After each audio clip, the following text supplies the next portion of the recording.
We're back.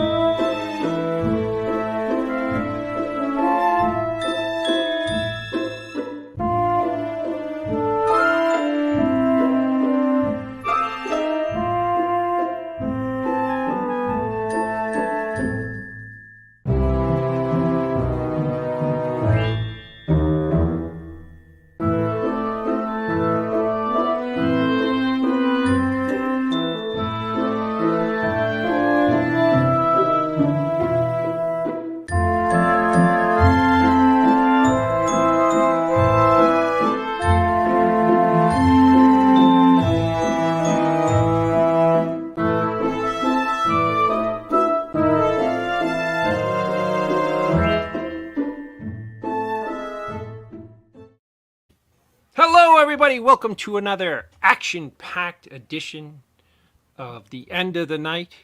I am David Lee Madison, and this here is my lovely and talented co-host and dear friend, Mr. Joe Ridgely. Mr. Ridgely, how are you, my friend? I am fantastic. Glad to be back on Sunday. I do apologize for not being able to make it last week. No worries. You were not missed at all. Nobody even noticed you weren't here. By the way, I'm just kidding. We love you, Joe. I'm just teasing you. CJ saying hello, brothers. Thank you, CJ, who stepped in and pinch hit and got us through the show last week.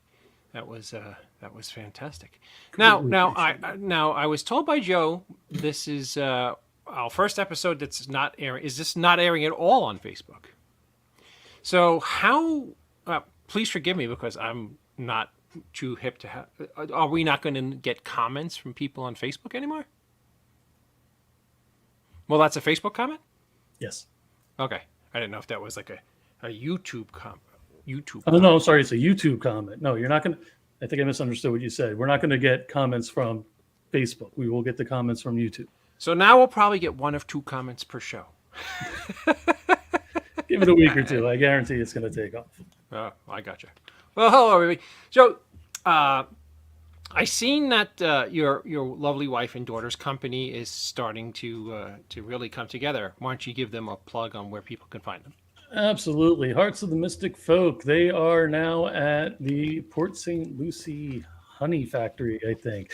Any locals will know exactly where it is. It's right next to the Shell Bazaar, which is kind of a touristy thing. But right along on US 1, they've got all their scented wax melts, their sprays, and wickless candles. Sweet. Are they still doing online? They are doing online. They put a pause right now. We just got their warehouse all fixed up, and we put the new AC in yesterday. So, I guess with a wax business in Florida, AC is probably very important. Yes. So, did you do anything for St. Patrick's Day? I did not. I'm boring. Okay. Well, you're not Irish, are you? I am not. Are you 100% Italian? No, 50. 50. What's the other 50? German and mutt. I forget. Oh, there you go. So you're like, I am 50% German and 50% Irish. That explains a lot. I don't know. What does it explain? Tell me. I'm kidding. I was just kidding. I know. Beautiful night here in Pennsylvania. It's the last couple of days. Last week was like we had a bunch of blizzards, and the last couple of days it was up in the 70s. So it's nice to get out and stretch our arms and legs. I want to say again, thank you to Jim Crut, last week's guest. The show was absolutely amazing. It was very, very topical, and I'm glad everybody who was involved in that show last week. And I don't know, Joe. I'm kind of at a loss tonight. It seems weird not to have comments to play off of. Okay. CJ's commenting, and I have a minute. There's plenty. Welcome everybody. Okay. Oh. What does that mean? I've been here a minute. There's plenty of room. I was going to guess Dave was 50% Captain Crunch. I think he's confusing that with rice pudding. I'm 100% rice pudding. Now, I saw a movie tonight that everybody and their mother seems to think is great, but I'm not a big fan. And I'm curious, this comment issue is unique? Yeah. Okay. What comment issue? There's no issue. Okay. I don't know what they're referring to. All right, you saw a movie. Get Out. Did you see Get Out? I have not seen Get Out. Okay. Now, Get Out was a well-respected, overly loved horror film about an African-American gentleman who is brought home to his white girlfriend's family, and all kinds of shenanigans and tomfoolery ensues. And I don't know. I see what the film was trying to do, but I don't understand why it was universally loved. And seeing CJ, did you see that movie? Mr. Strawn, how are you, brother? I hope you're well. I hope you're feeling well. There you go. That's his. Is that his YouTube channel? YouTube channel. Look at that. I loved Get Out. It's deep, bros. I love. Little too deep. It's a little pretty good. You should give that a shot. I would love to hear what you think of that film, Mr. Ridgely. I did, which What'd you see? everybody kind of loved, and I was like, it was that Foo Fighters movie. Oh, really? Studio 666. And I laughed a few times, but I just couldn't make it through it. And then, I said that on a post, and, I got some crap for it. Then I'm like, okay, well, maybe I need to revisit it a little inebriated or something, or in an altered state, because I don't get it. I don't know anything about that movie. Is it like a strict horror? Or is It's it like comedy supernatural? horror. Okay. And is Dave Grohl like the lead guy? Yeah, the band is in it as the band. Right, yeah, I kind of got that, but I wasn't sure if they were there was going to kind of be real actors and they were going to kind of be like supporting people in the background. No, they were the main guys. Where is it streaming? I paid $20 for it on freaking, what is it, Prime, to watch that. Oh, for that movie. Yeah. Did you see the new Batman yet? I have not. I haven't been to a movie theater in quite some time, so I'm going to wait for that to come on HBO Max in mid-April. Oh, sweet. Yeah. I don't know. I saw the Get Out because my daughter needed to watch it for college, and I watched this movie, and I'm wondering what the hell are they teaching kids in college if they're asking them to watch this crap? It's ghastly. So, tell me. Is Grunkle Scott available in our green room? Give me a thumbs up, Scott, if you're available.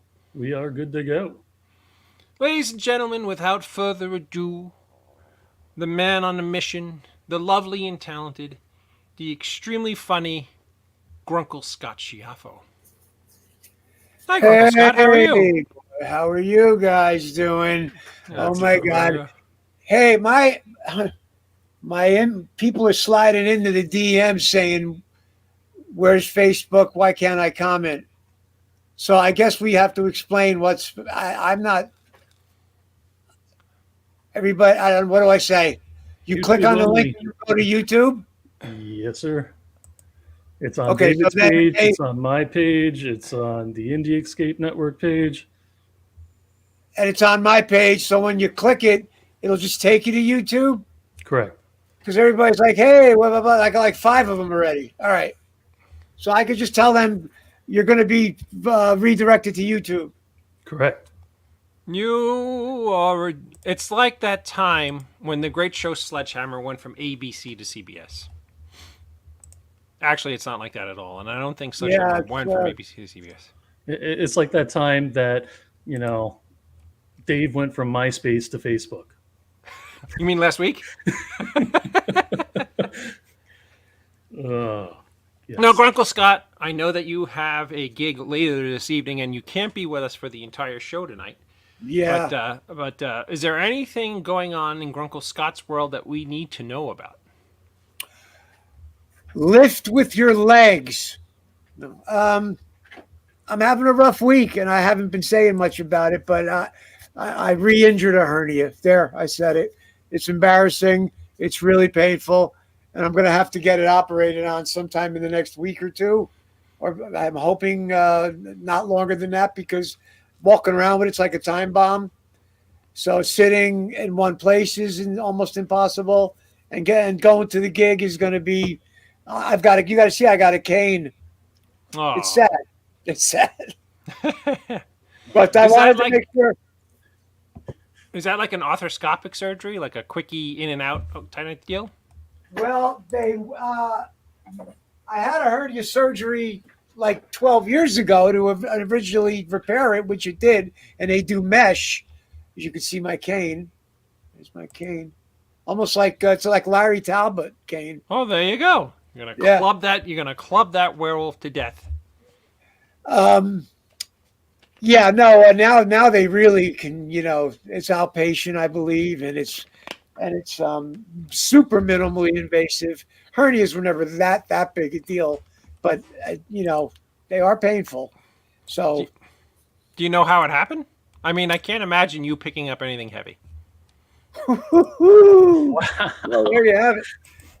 Well, this is going back quite a ways. It's like 30 years ago when the original hernia happened. And I don't want to go into detail what was going on, but I was like picking up a futon by myself, drunk out of my mind. So that was the original pain. But they fixed that 12 years ago with some mesh. And they said, be careful. You could either re-injure it or you could get another hernia. We could see, some people have genetically weaker stomach walls. And apparently I'm one of those people. So they said, once you get one, you got the predisposition for another and blah, blah, blah. But a couple of weeks back, I felt it go. I thought it was just an injury that was going to go away, but it got progressively worse. I shared with you guys. And in the last week or so, I'm either, it's either slightly aching or it's full blown tears in my eyes. I'm going to call an ambulance aching. So I just can't wait to get it taken care of.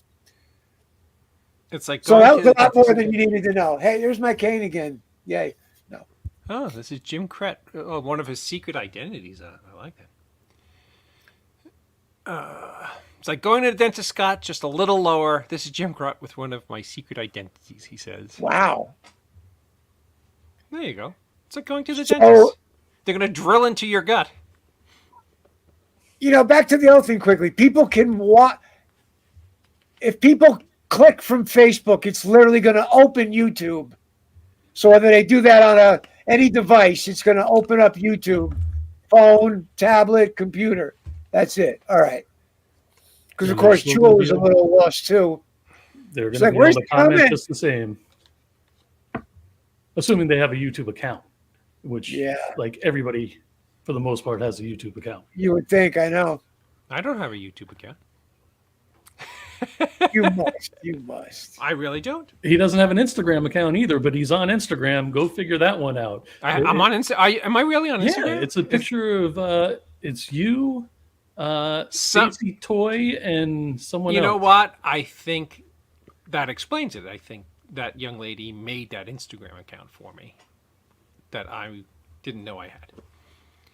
The only one I have that I know of is my Facebook. I am in disguise tonight. Ken, that handsome mug, we recognize you anywhere. All right, without further ado, our guest tonight. What? He's out. I'm on my way out. Okay, why don't you just say hello to Mike? Can you stay one more minute? Oh, sure. Yeah. Sure. Without further ado, our guest tonight is a wonderful producer and filmmaker. Without further ado, Michael C. Doherty. Hey, hi, Mike. How are you? Going? Good, man. How are you? Mike, I just wanted you to say hello to the lovely and talented Scott Schiaffo, who usually stays on for the entire interview, but he has something that he has to run and do tonight. So he didn't want to be rude and not say hello to you before he checked out for the evening. Well, I appreciate that, but I'm more concerned that he gets that surgery soon. You're welcome, man. That is a smart man. No, this is crazy, man. The hernia is ridiculous. Gentlemen, lift with your legs. Everybody, lift with your legs. Mr. Schiaffo, have a lovely evening, and we'll see you on the show next week. Feel better and be well. Thank you, Scott. Wow, it feels weird not having Grunkle Scott on the show. So Brandon says, "Yeah, I always tag you, David, on Instagram, and now I know why you never reply because it's not you." Yeah, no, Brandon. If anybody notices that if they interact with me in any way on Facebook, I automatically Tend to quickly ignore people just the same. What? Yeah, I ignore people. I just ignore them. I just know about ignoring them. No. I always get back to everybody because I'm a nice guy. Howdy, Mike. Good to see you. Now that's Jim Crutz, legendary actor Jim Crutz, saying hello to you, Michael. Jim Crut is an amazing human being. I love that man. He is. He is probably not probably. He is. He is the kindest and most generous person at conventions. He talks to everybody. He's incredibly sweet. He's incredibly knowledgeable, and he's like that father figure or grandpa figure that we all kind of love to have in our lives. And Jim Crutch, just a wonderful, wonderful man. With that being said, Michael, I've always been a big fan of yours. I think you're a great guy. I think you're talented in so many ways. Tell us a little bit about Michael as a young man. What made you want to do artistic and creative things like produce and direct? Look, I wish I had that story that says all my life I wanted to be a filmmaker, but in reality, I wanted to be like an animator for Disney. I actually have rejection letters from Disney and Warner Brothers when I was 16 years old and thought, hey, I don't know what an art proposal is, but I'm going to try to apply. So I got very lovely rejection letters.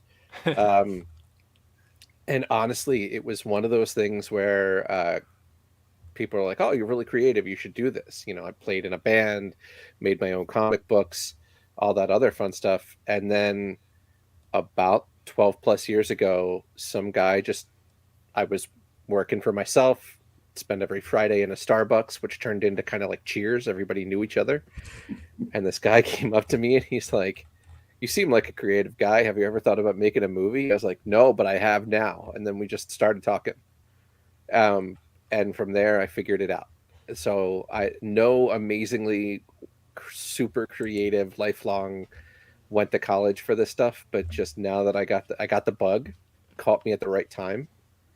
And I love making movies. Actually, honestly, what I found is I love helping people make their movies, whether it's producing or distributing. I love that back end stuff. Now, who inspired you when you were a kid? Did you have a favorite director or a favorite actor that you really, really admired growing up? Yeah, I mean, look, you can't get away from George Romero. He's somebody that I like. I probably burned through enough of those because VHS tapes in my childhood. Storytelling wise, grew up on Stan Lee, wrote into the soapbox, huge storyteller. Jim Henson is, a nice filmmaker that I love. The list can go on and on. I mean, I probably tore through my copy of Rebel Without a Crew from Robert Rodriguez several times. Kevin Smith is a good inspiration for, guerrilla filmmaking. Mm-hmm. Now, back... I met you, I think, for the first time probably in about 2013, 2012. Our tables were right next to each other at a convention. And you gave me a great sci-fi film that you directed called Browncoats Redemption. Can you tell us a little bit about it? No, I thought it was fantastic. Thank you. And another thing that I remember, before we talk about Browncoats Redemption, I'm curious if you remember this. On my table at the convention, I had, at the time, my daughter was still very, very little. And she wanted me to get rid of her My Little Pony action figures, so she put them on my table. And you were kind enough to buy the My Little Pony action figures. So you're probably the only person in the entire world who has a My Little Pony signed by David Lee Madison. I do. It's in my basement. Oh, okay. In the fireplace, right? No. So I now live with my fiance in the house that she grew up in, and we have a house where it's my stuff, her stuff, and a lot of the stuff that she grew up with. So it's just a matter of I'm in transition of an office, so it'll be brought up. But I remember that vividly. That was a great memory of mine. And I'd happily do that again. So Browncoats Redemption, it is a direct sequel to the movie Serenity by Joss Whedon, which is technically the sequel to the Firefly, the TV series. And on sheer will, I got 20th Century Fox and Joss Whedon to give me their blessing and okay. Some of the actors from the TV show and the movies appear in it. Greg Edmondson, who did score from the TV show, did a bit of score for one of the key scenes. Yeah, I mean, that was the first feature-length film I've ever made in my entire life. And I probably have no idea how I can tell you specific memories of how things happened, beginning, middle, and end. But that movie only exists because of a lot of amazing people that helped make a movie. What the hell? Was that from you, Joe? Or was that from you, Michael? No, that wasn't me. My phone never does anything, and my phone just did something. It sounded like your phone died a horrible death. It was actually horrifying. It's almost what it looked like. Damn you, Samsung gods. I'm very, very happy that wasn't your colon making that noise. You and me both. You know what's scary? That actually might be Scott Schiaffo's colon, and we just heard it from New Jersey. Well, I was going to say, did he leave the mic on and he fell down? Like, is he okay?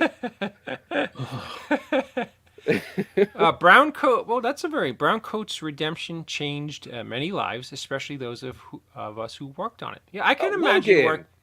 I can imagine working with Michael as being a great time because not only is Michael a really smart guy, but he's very, very kind and very sincere and very, very, very talented filmmaker. Now, there's another film that I think I got from you at another show, Ninjas vs. Monsters. Tell us how that movie came about and how you were involved with that film. So I have the honor and pleasure of knowing Justin Timpane, who's the writer-director, and Daniel Ross, and who's one of the stars, along with Corey Okuchi, who... every single person that worked on Ninjas vs. Monsters is an amazing talent. And some of those people have gone on to like feature-length films, and some of them are still making an amazing indie films. I just helped produce the film. Like I said, as much as I love making and telling my own stories, I also like helping people get their stories out there. And I helped get it up and get the distribution part up and running, hustling it at conventions and giving it to people like yourself to get the awareness out there and all that other fun stuff. Oh, sweet. And in 2000, now I haven't seen 2016's You're Fucking Dead, which is a great title. Yeah. But how were you? Was that you were involved in the same way with that title? Jay Spence, another great Maryland filmmaker. I helped out getting, again, just being a producer, getting insurance and all that other fun stuff. It's amazing. And you know this, making a film, there's a lot of business that goes into telling a great story, and a lot of people don't, I find it's all really good if you can get a creative writer and director to give them the room to be a good creative writer and director and not have to worry about the business. And you get great stories out of that. The truth of the matter, what you're saying is really true. And the truth of the matter is that all the kind of peripheral shit that the executive producers and the production managers have to go through just to get word onto screen. It's the most distasteful and it's the most horrible part of the whole process. But sadly, it's just a necessity. Grunkle Scott says, I've fallen and I can't get up. Zing. Okay, maybe that is not too funny. But he found YouTube. Yes, but he found YouTube. I'm going to look for this newfangled YouTube thing when I'm off tonight to see exactly, what crazy shenanigans I got myself into.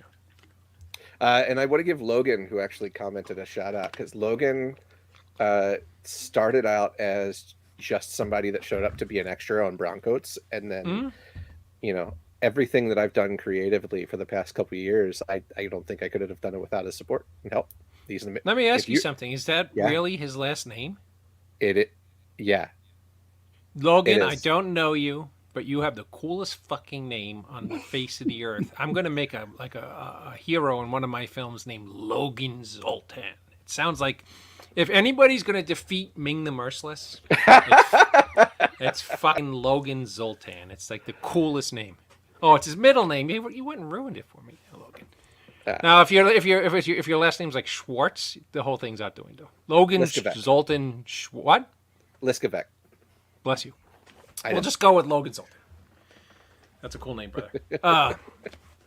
So if you were going to tell anybody out there, we have tons of indie filmmakers who watch this Yeah. show.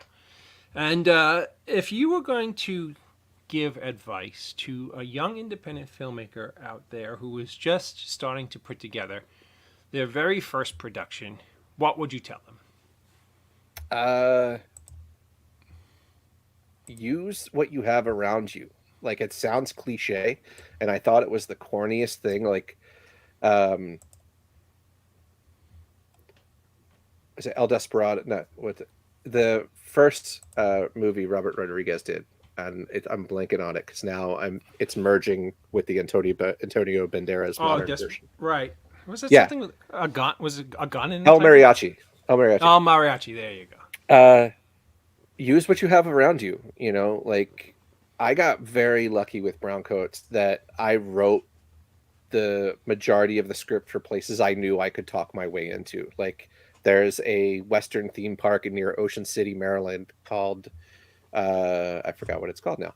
I could see it in my mind. I used to go camping there with the family when I was like 12 to 16 years old. I, in my back pocket somewhere, kept the phone number of the owner, and we got to film there. And, you know, you and I both know, you turn a camera 180 degrees, you could potentially have a different set. And we used every stretch of that place.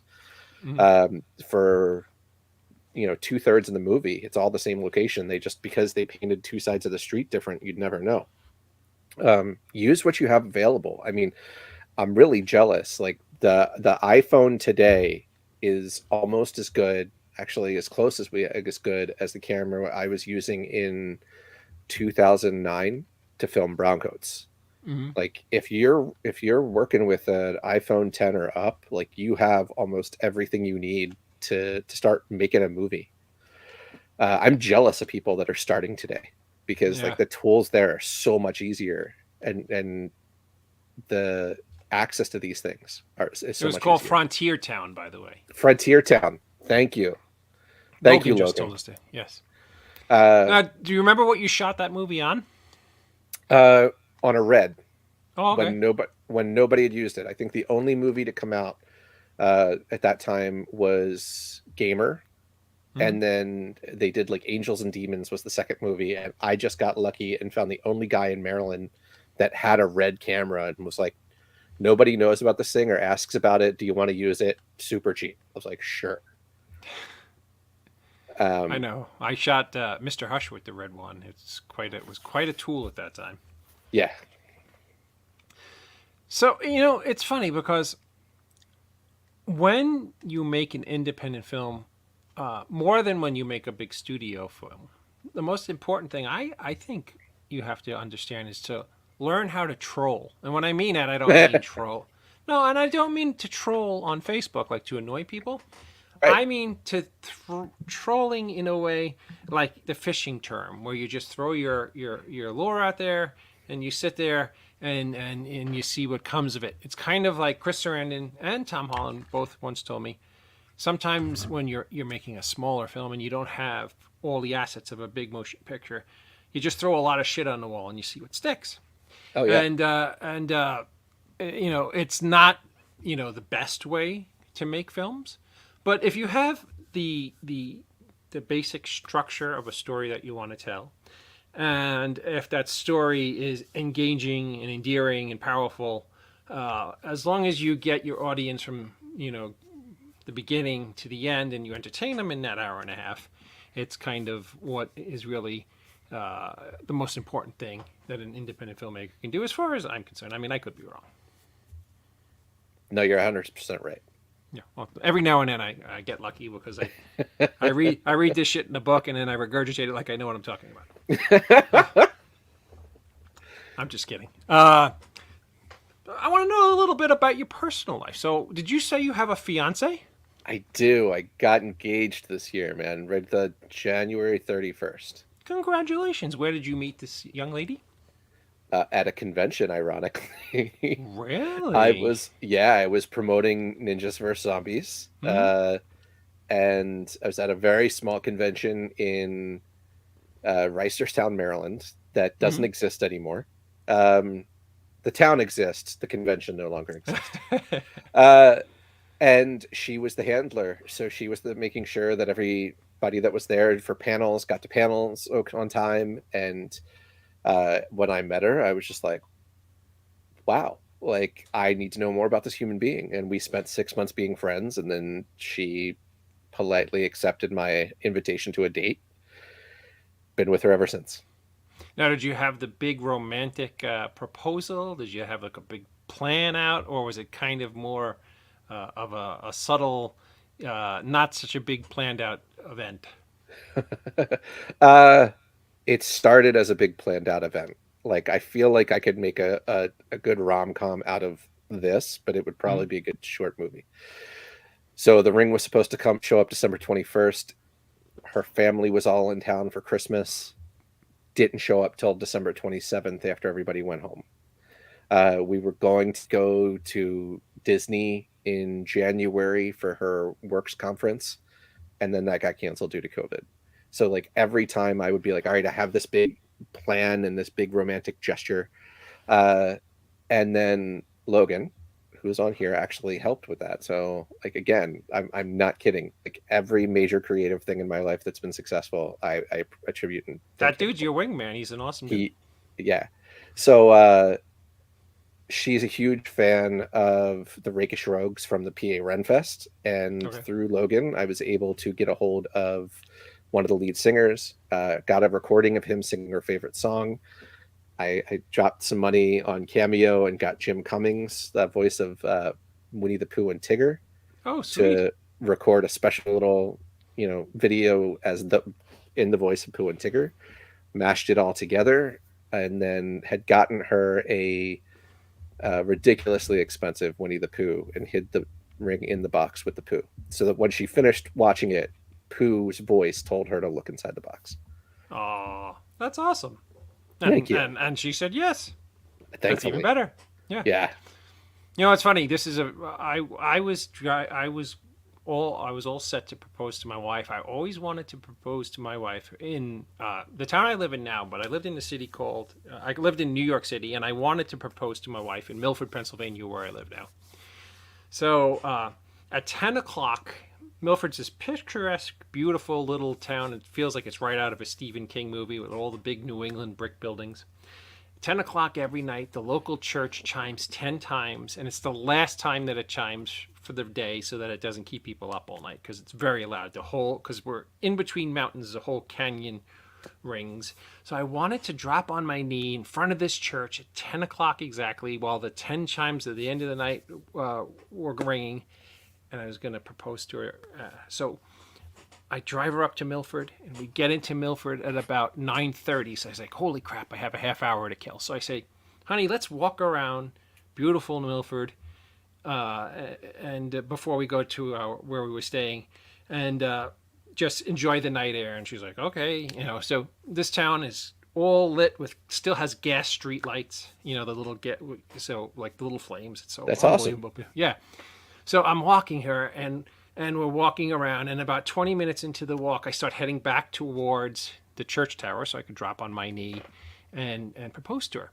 As we're about 2 blocks away, she starts going, I go, honey, what's the matter? What's the matter? She goes, I'm having an asthma attack. I was like, what? She's like, I'm having an asthma attack. So she's like, I need a cup of hot tea, because hot tea opens up people who are having asthma attacks. Yeah. So I literally, right across the street from the bell tower is a place called the Milford Diner that is open till 11 o'clock every night. And I run in and I get her a piping hot cup of tea. And as I'm paying the gentleman to buy her the tea, I hear the bells ringing till 10 o'clock. And I was like, oh. So I got her, back to normal and stabilized. So I drove her to the Delaware River and proposed to her under a full moon. So the whole clock tower thing went down the shitter. But I tried. I understand how that is, man. Like, yeah, that should have been a great foreshadowing of what marriage was going to be like. But what do I know? It's almost 30 years later, so I must have did something right. Yeah. Now that I'm boring the shit out of everybody with my stupid... Except for me, man. Like, as a romantic, like, that stuff, like, makes my heart happy. Oh, thank you. And I'm glad that you found somebody that makes you happy. That's awesome. Same. So, what do you have? Do you have anything cooking currently that you're artistically that you're excited about? Look, I have this little project called Zcon I got to finish.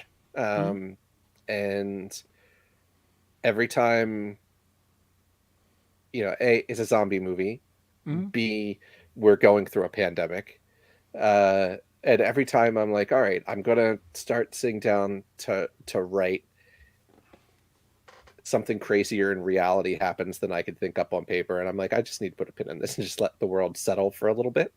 And then that I need to finish that before I can go on to anything else. But yeah, I'm excited to get back to it. I was actually just talking to Jennifer, my fiance, about that this afternoon because I was excited to talk to you as a filmmaker that I love. Yeah, I'm ready. I got the itch again. I want to get back. I want to start making stuff. I want to, whether it's an iPhone or a Red or a Black Magic, like I want to start getting directing again. You know what's funny about the iPhones? I mean, I understand that they produce now 4, 6, 8K images, but their depth of fields are very lax, and you can't interchange lenses. But I understand that most people have these in their arsenals already, so I understand why they're the tool of choice for independent filmmakers. But you also, I mean, if you can get your hands on a Blackmagic or a Panasonic Lumix or even a 1080p Canon camera, you're probably much better off to shoot it on something like that than a cell phone. I completely agree. But going back to like, if you have what you have available, like use it, but looking at the way the world is now and a decade plus later when the Red first came out, the price difference, and it's so much cheaper you can get a Blackmagic for like $4,000 now, where 10 years ago it's insane. I think the 4K Blackmagic is down to like $1,500 now. Yeah. So yeah. So if you get something that has like a EF mount, you could then use cheaper Canon lenses on it. It'll look fantastic. I mean, I like to tell.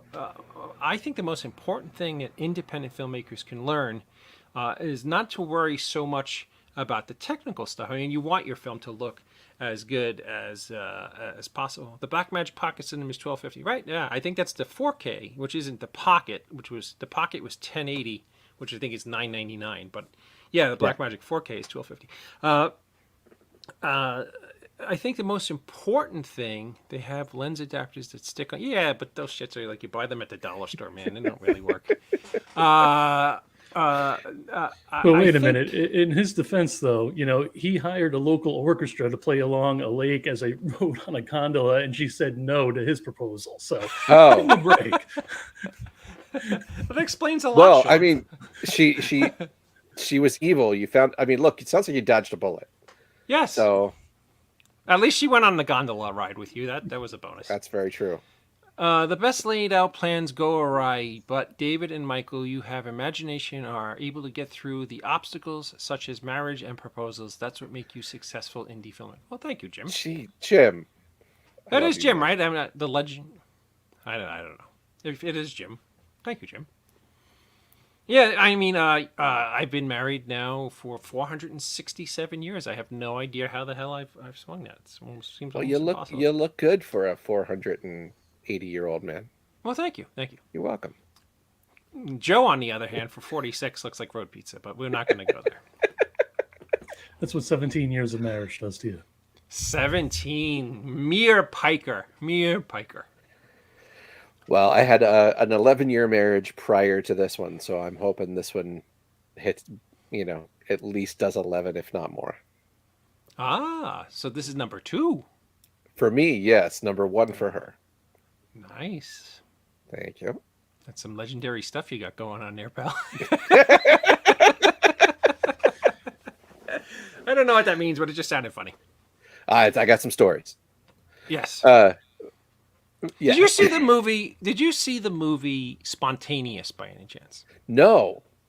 If you get a chance, it's a contemporary kind of horror film, and I think it came out either last year or the year before. But Mike, I will tell you, it is probably the best indie horror film of the last 30 years. So if you get a chance, check out Spontaneous. But go into it not learning a damn thing about it beforehand.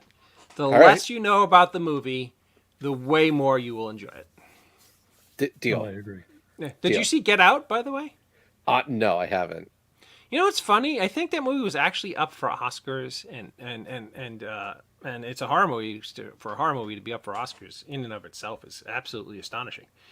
But everybody I've asked, and now you're like the sixth person I asked tonight, what if they saw Get Out and what they would have thought about it. And you're the sixth person who said, no, I didn't see it. Yeah, So- it's not for the. It's just one of those like. It's not for the lack of wanting to see it. It just. Mhm. I couldn't. By the time the story came out and everybody like, it kind of got ruined for me.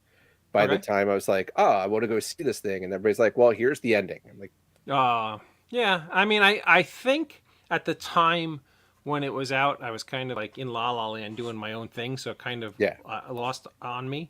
But my daughter needs to watch it for college, so I sat down and watched it with her tonight. And I was like, why the hell are they making her watch this for college? You know, I'm thinking maybe I should like, take her to a different college. I don't know. What the hell I know.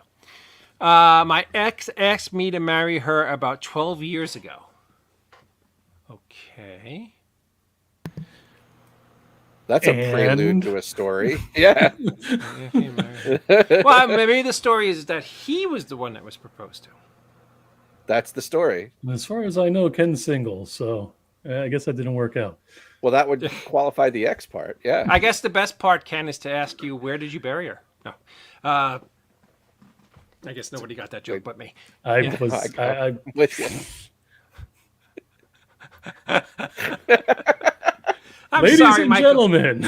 I'm very loopy tonight. I think everybody love who's it. watching, everybody who's watching tonight is like, what the hell's wrong with Gabe? And you know what? I did something that I shouldn't have done. Drank? No, I didn't drink at all. Sadly, I don't Smoke? drink. No, don't smoke. I Then what ate do you and- do?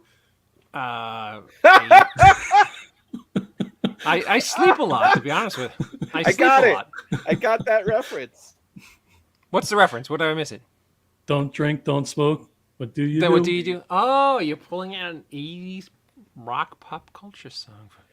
Yeah. I like it. What was that? That was Adam Man, right? Mm-hmm. Nice. What was it? Oh, I ate there's a wonderful bakery. I was in Lake George, New York. And oddly enough, it's called the Lake George Bakery. They have a great baker up there from France who makes the best baked goods ever. So I brought home, I have a weakness for chocolate eclairs. And I had a chocolate eclair right before I came on this.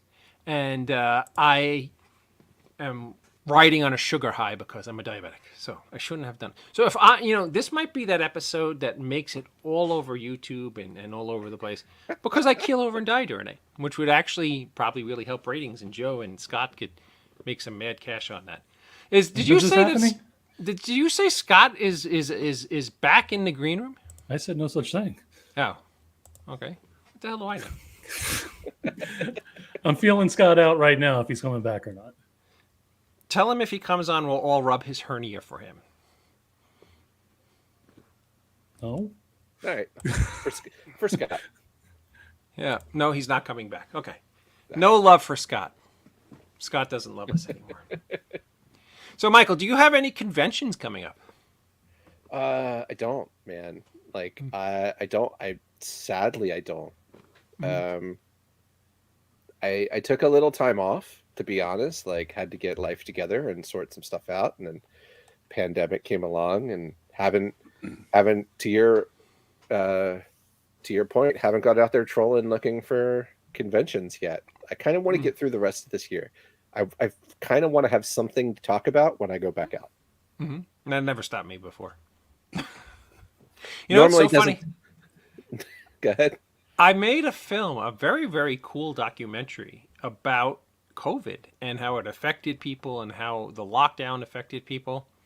And I have plans to release it when the fucking virus goes away. So it's probably 46 years from now, this movie might actually come out because, it just, putting out a movie about a virus while the virus is still around kind of just seems anticlimactic.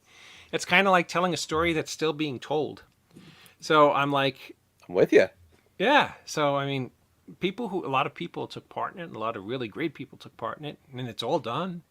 But why put out a movie about a problem that's still occurring? It's like putting out a 9/11 movie on 9/12. You know, just I don't know. What the hell do I know? Little too soon. I'm with you. You guys are throwing me off with all this talking. You know, Joe and Scott are talking in the background, and it's going ding, ding, ding, and I keep looking over like, is there a werewolf behind me? Is I don't somebody hear the sneaking up on- dings. And Joe And just we disappeared. lost Joe. Joe's just like, screw Dave. I've had enough of his shenanigans. I'm leaving.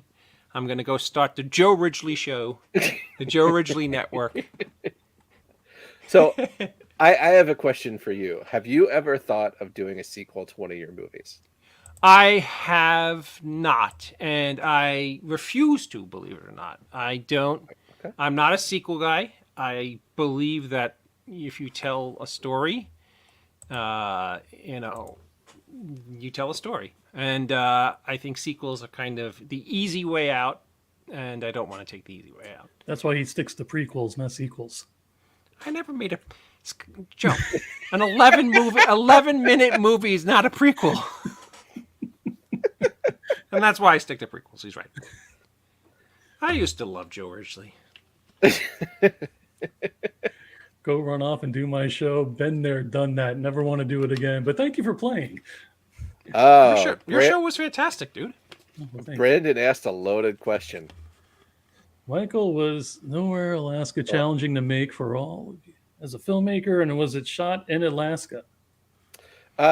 So again, this is one where I was helping a friend out, Claire Brooks, who is an amazing producer. She's actually working right now for ILM on all of the stuff that's like in that I forgot what they're calling it, where the big TV screen is, where they film on now for like Mandalorian and Boba Fett. But she produced a movie that was shot in Alaska that needed a really good edit. And she came over and I edited a feature-length film did probably 2 passes on it in under 20 days, just her and I crank it out in the basement. So like I'm a producer because I edited it. I also brought on Tamara Johnson, who's an amazing audio producer. She's been in the business for 30 plus years. And she did the audio mix and a little bit of the Foley for it. So yes, it was shot in Alaska. The difficulty to make that was working with a first-time director who thought he knew more than he did. And that's as polite as I'm going to say. Yeah, I pull that shit off on every movie I make. I tell everybody I know what I'm doing, but I don't know what the hell I'm doing. There's a lot of material in Wits End for a sequel. Yes, next time he'll drive a Pinto. Yes, and next time I'll get stuck in the desert. I'll just turn things around. Did you ever see Wits End, Michael? No, I haven't seen Wits End yet. No, so I want to see it. You're one of like 193 million people, apparently. Well, no, that's going to be solved by the end of this week. I'm going to see it.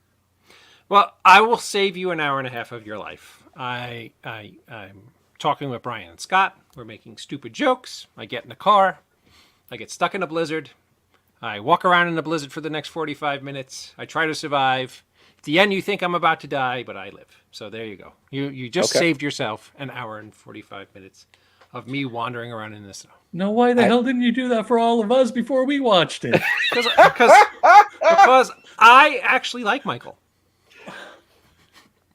I like you Damn. too. Thank you. And because I like you, I'm still going to watch it. That's okay. Well, thank you. You're Then welcome. watch it on Tubi. Yeah, watch it on Tubi, please. All right. I'll make 13 cents then. It's funny because and yes, I have seen what's CJ. Did you think you really watched it 5 times? So that's why he does a show on mental health every Monday. Oh, okay. Because watching that 5 times ruined his mental health, probably. At least he's not coming after you for therapy, Phil. My Manic Mondays with CJ on the Indie Escape Network. Mondays, 10 p.m. Eastern. Be there. He'll talk about Wits End. Spoilers. Yeah, we know you've seen it, Sean.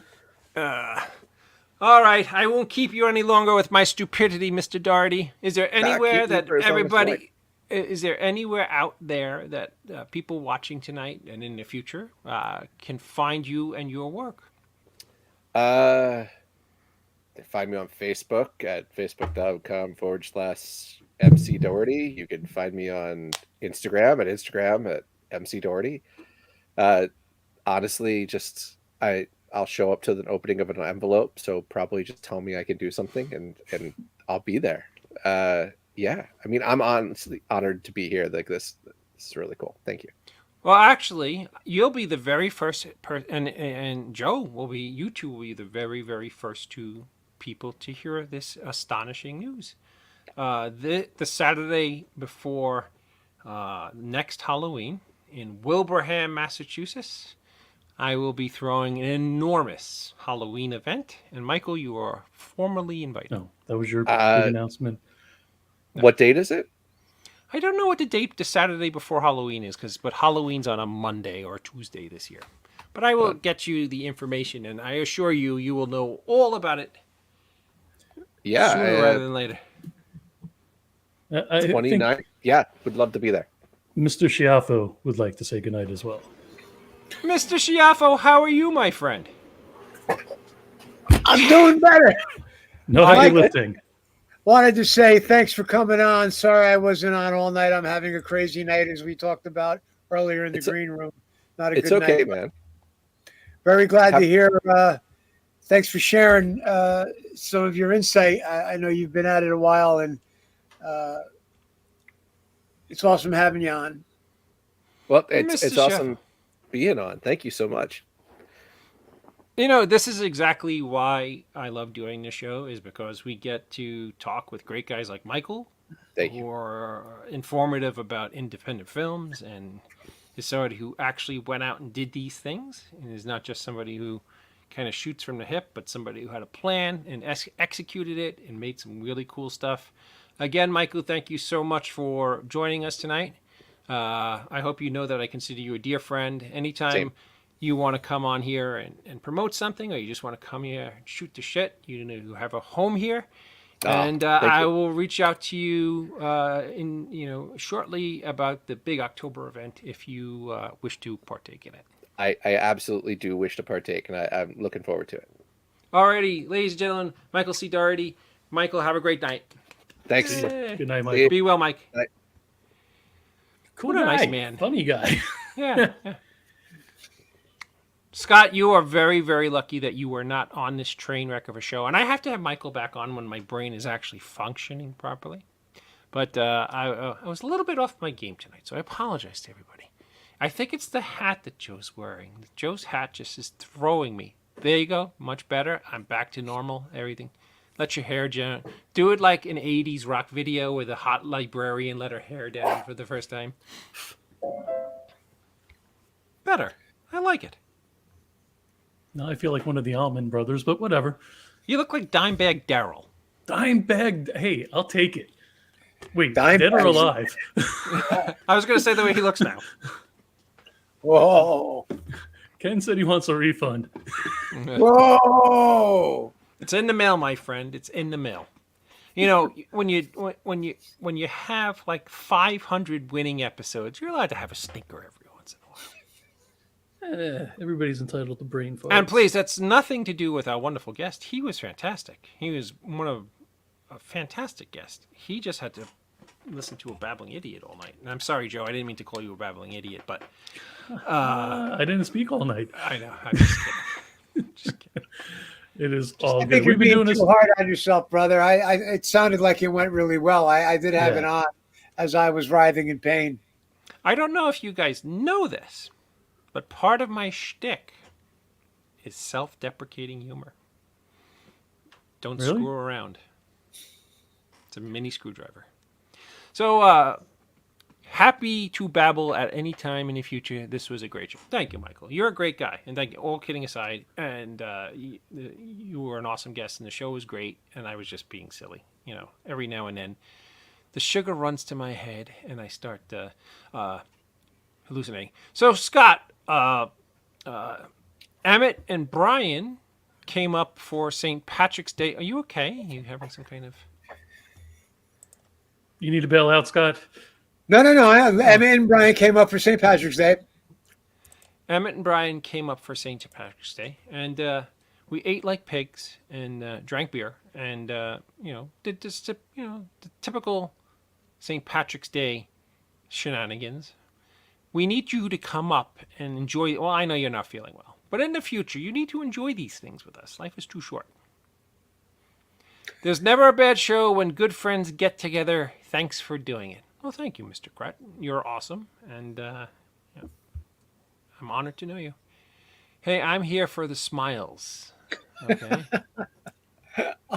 Oh. It only hurts when I laugh. Well, good thing you're watching this show. You wouldn't have much pain. Any Clerks 3? Oh, there you go. News. I don't think that this isn't necessarily new. By all accounts, it's going to be summer, but there's no hard, fast date to my knowledge. But it June will be 26th, ladies and gentlemen. Clerks 3 will be out June 26th. Is there a trailer yet? Really? That's been announced? No, I'm just saying. I'm just throwing it out there. Oh, okay. Is there a trailer? Why would you do that? People are going to think I literally know when it's coming out. Do you think anything I say people take literally? The way you said that, I believed it. What the hell, man? Summertime. Oh, even more important, any news on your film, David, still in post, film premiere, or? Very, very big news. The movie is, the principal of photography is completed. We just have to do a few things to spruce up sound and score. And I wanted to have it out a lot earlier, but my distributor, who actually bought the film just by watching the trailer, actually asked to see the film from watching the trailer, and it wasn't even really an official trailer. They picked up the film, but they are releasing it in October because it's a horror movie. So sadly, we have to wait for October for Full Moon Fever to come out. But if I was going to release it like I did Wit's End, I would have released it in July. But I got a distribution deal that was favorable, so I'm going to, I'm not going to do anything. I have to wait for them to distribute it in October. So, but super proud of it. I'm super proud of Scott's performance, man. He really rocked it as Dr. Talbot. I mean, it's probably the most eerie and kind of atmospheric horror film I've seen in a while. And Scott's leaving. He's just like, I'm out of here. I'm getting my Talbot cane. Getting your Lawrence Talbot cane. You know, I wish you had that when we were shooting. You could have beat... Oh, thank you, Brandon. I don't know if it's a good deal until, the check might bounce. But until it looks like it appears to be a good deal. Well, that's like the third time Brandon commented, and I didn't even say anything. I do apologize. Brandon show IOU on the Indie Escape Network, Friday nights, 10 p.m. Eastern. Yes, Brandon's show is fantastic. Brandon's a great filmmaker himself and well respected in the community. I know a lot of people who really dig Brandon, and I am one of them. So thank you, Brandon, for any good words and kind thoughts. With that being said, what were you going to say, Scott? I'm sorry. You could catch him as a guest on the last week's Manic Monday. Yes. That's true. You were just talking into your cane like you were like Elvis. Rockstar. Yeah. I thought he was going to start blowing into it like a sax or something. E minor, the saddest of all the keys.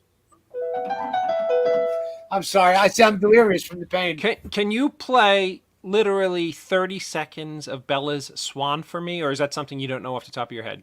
Or what about that? What's that toker in D minor? Do you know that? Why are you torturing? No, I think what we had was see what you think this is. This.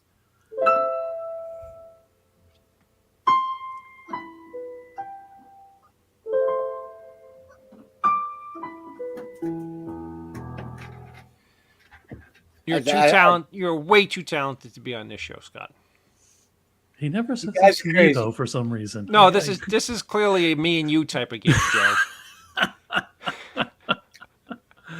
Yes, Brandon E. Brooks was on last week's episode of My Manic Mondayz. Go and rewatch it. I don't have to rewatch it because I watched it when it was on the first time. I think I was even commenting, if I recall. I don't know. I was bleary-eyed. I commented. You commented? I commented. I commented. Did I comment? I watch every show of everybody. Well, Because you're the grand poobah. You're the grand poop-bah. and I feel bad if I don't. Don't feel bad, Joe. We all love you. Well, let's not torture anybody any further with our shenanigans. Ladies and gentlemen, we will return next week. Same bat time, same bat channel. Is there anything you want to touch on, Joe, before we call it a night? Everybody who's still watching on YouTube, which is pretty much the regulars, all our shows are going to be YouTube only starting this week. So please go to the Indie Escape Network YouTube channel, hit that like and subscribe button, and still pay attention to the Facebook pages. Like and subscribe to David Lee Madison's The End of the Night and the Indie Escape Network Facebook page, please. There you go, Mr. Schiaffo. Is the only difference is the video's not going to be hosted live at Facebook? Is that the only difference? I thought it was going to, but apparently it's not. So yes, correct. The link goes live, and then they just click on the link, and it adds over to YouTube. Something I'm still playing with, still trying to figure out. But How did I know that you were still playing with it at 46? I've been married for 17 years, Dave. You're preaching to the choir, my friend. Scott, you have anything before we move on? Great show, gentlemen. Be well all. Thank you, Brandon. No, I thank you, Joe, for all comment. Thanks for hanging out. Very, very happy to be here in any capacity, even though I'm not on the top of my game tonight. Trust me, you at the bottom of your game is better than me at the top of my game. With that being said, ladies and gentlemen, thank you for watching. And remember, no man is a failure who has friends. Be well, everybody. We'll see you next week.